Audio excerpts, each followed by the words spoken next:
Friends, இன்றைக்கி நம்ம பார்க்க போகிற ரெசிபி பார்த்திங்கன்னா ஸ்வீட் கார்ன் பக்கோடா. ரொம்ப சூப்பராக இருக்கும். இந்த ஸ்டார்டருக்கும் ஈவினிங் ஸ்நாக்ஸ்க்கும் நீங்கள் செய்யலாம். மொறுன்னு சாஃப்டாகவும் இந்த சாஸில் தொட்டு சாப்பிட்ற சூப்பராக இருக்கும். வாங்க எப்படி செய்யலாம்னு பார்க்கலாம். ஃப்ரெண்ட்ஸ், இன்றைக்கி நம்ம செய்ய போகிற ரெசிபி என்னென்னு பார்த்தீங்கன்னா கிறிஸ்பி கார்ன் பக்கோடா செய்ய போகிறோம். அதுக்கு ஸ்வீட் கார்னை வேக வச்சு வச்சுருக்கேன். இது ஒரு பவுலில் போட்டுக்கலாம். இப்போ நீல வாக்கில் அரிஞ்ச வெங்காயத்தையும் ஒரு பச்சை மிளகாவையும் போட்டுக்கலாம்.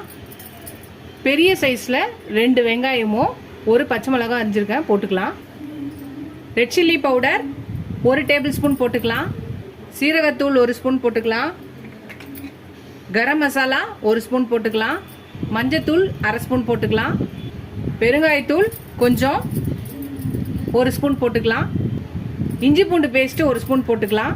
இதுக்கு தேவையான அளவு உப்பு 1 ஸ்பூன் நான் போட்டுக்கிறேன்.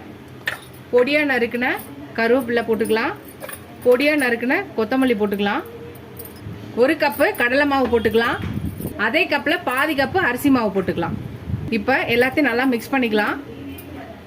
எல்லாத்தையும் மிக்ஸ் பண்ணியாச்சு. இப்போ நம்ம கொஞ்சம் கொஞ்சமாக தண்ணி தெளித்து எல்லாத்தையும் நம்ம இந்த பக்கோடா பதத்துக்கு எல்லாத்தையும் நல்லா பிசைஞ்சிக்கலாம். எல்லாத்தையும் நல்லா பிசைஞ்சாச்சு பாருங்கள். பக்கோடா பதத்துக்கு வந்தாச்சு. நம்ம எடுக்கும் போது உருட்டும் போது இப்படி இருக்கணும்.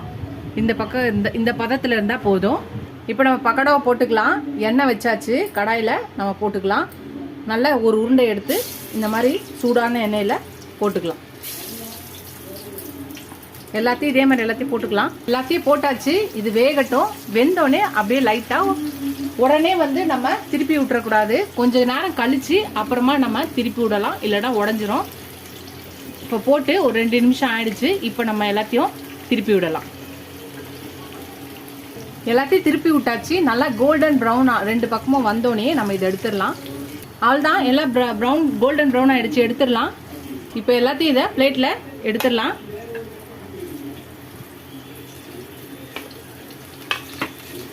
ஃப்ரெண்ட்ஸ், நம்மளோட ஸ்வீட் கார்ன் பக்கோடா ரெடி ஆகிடுச்சு பாருங்கள். நல்லா சுட சுட மொறுன்னு ஈவினிங் ஸ்நாக்ஸ்க்கு ஸ்டார்டருக்கு ரொம்ப ஹெல்ப்ஃபுல்லாக இருக்கும். சாஸில் தொட்டு நம்ம சாப்பிடும்போது சூப்பராக இருக்குது, டேஸ்ட்டாக இருக்குது. நீங்களும் இந்த ரெசிபியை ட்ரை பண்ணி பாருங்கள். ட்ரை பண்ணி பார்த்துட்டு எப்படி இருக்குன்னு சொல்லுங்கள். இந்த சம்மர் ஹாலிடேஸ்க்கு நீங்கள் இந்த ரெசிபியை ட்ரை பண்ணி பார்த்துட்டு எப்படி இருக்குன்னு சொல்லுங்கள். இதோட இந்த வீடியோ முடியுது. அடுத்த வீடியோ அடுத்த ரெசிபியில் பார்க்கலாம். Tata bye friends.